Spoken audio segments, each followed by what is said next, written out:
کب ملے گا؟ جب آپ اپنی دعاؤں کو انتہا پہ پہنچا دیں گے. پہلے اپنا جائزہ لیں. کس حد تک آپ نے اللہ سے تعلق پیدا کر لیا ہیں؟ ہم موسیٰ کی طرح یہ نہیں کریں کہ نظمیں تو گا دیتے ہو، ترانے پڑھ دیتے ہو.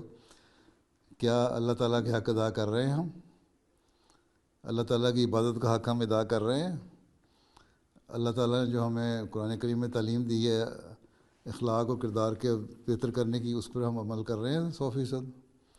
کیا ہم رو رو کے اللہ تعالیٰ سے دعا کر رہے ہیں جماعت کی ترقی کے لیے اور ظلموں سے چھٹکارے کے لیے؟ یہ تو ہمارے پہ بھی ڈیپینڈ کرتا ہے نا. باقی یہ وقت لیتا ہے، ایک بعض وہ ٹرائل لمبے ہو جاتے ہیں. میں نے بتایا تھا ایک دفعہ میں نے دعا کی کب چھٹکارا ملے گا، تو مجھے تو یہی بتایا اللہ میاں نے کہ اگر ساری جماعت 3 دن یونس کی قوم کی طرح آوازاری کرنے لگ جائے، ہر ایک بچہ بڑا بوڑھا جوان اللہ تعالیٰ کے آگے چلائے گا، تو 3 دن میں مسئلہ حل ہو سکتا ہے. اس کا مطلب ہمارا قصور ہے. ایک دو کی دعاؤں سے کام بھی نہیں ہونا. ہاں آہستہ آہستہ دعاؤں سے ہوگا، مسائل حل ہوتے ہیں.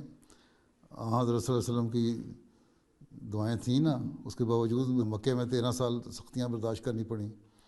مدینے میں بھی فتنے اٹھتے رہے، اس کے بعد بھی فتنے اٹھتے رہے، اور آخر مسلمانوں کے ایمان اور دعاؤں کی وجہ سے پھر آہستہ آہستہ حالات ٹھیک ہو گئے. تو یہ تو ہم پہ ڈیپینڈ کرتا ہے کہ ہم کس حد تک اللہ تعالیٰ سے تعلق پیدا کرنے والے ہیں، کس حد تک دعائیں کرنے والے ہیں.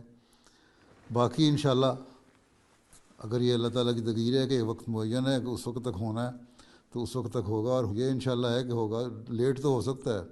موسیٰ کی قوم نے بھی انکار کر دیا تھا، تو 40 سال تک اللہ تعالیٰ نے ان کو دھکے کھلائے نا. پھر ہم نے انکار تو نہیں کیا.